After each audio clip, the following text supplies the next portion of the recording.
महाराष्ट्रातील प्रत्येक अपडेट जाणून घेण्यासाठी आजच मेट्रो रायगडच्या सोशल मीडिया प्लॅटफॉर्मला लाईक, फॉलो आणि सबस्क्राइब करा। गेले 2 दिवस संध्याकाळच्या वेळेमध्ये खूप मोठ्या प्रमाणाचा प्रचंड असा पाऊस संपूर्ण विभागामध्ये पडतोय।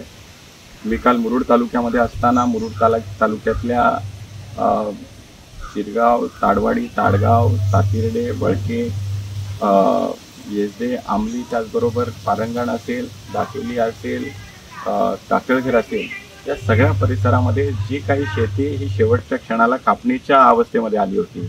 आज हातातोंडाशी आलेला शेतकऱ्यांचा घास हा पाऊस हिरावून घेतोय की काय अशी परिस्थिती त्या ठिकाणी निर्माण झाली आहे। मी आज या बाबतीत फोनवरनं जिल्हाधिकारी असतील त्यांच्याशी, प्रांताधिकाऱ्यांशी आणि संबंधित तहसीलदार मुरुड यांच्याशी सुद्धा चर्चा केली आणि त्या चर्चेअंती हे शेतकरी जे या ठिकाणी नुकसानग्रस्त आहेत त्या शेतीचा पंचनामा करणं, तातडीने त्याच्या बाबतीत त्यांना काय मदत करता येईल या संबंधीची कारवाई चालू करणं यावर निश्चितपणाने पावलं उचलावी लागतील। मी त्यांना विनंती केली आणि त्यांचा सकारात्मक प्रतिसाद हा त्या ठिकाणी आहे।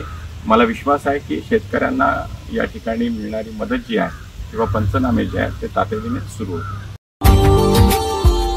Subscribe now and press the bell icon. Never miss an update.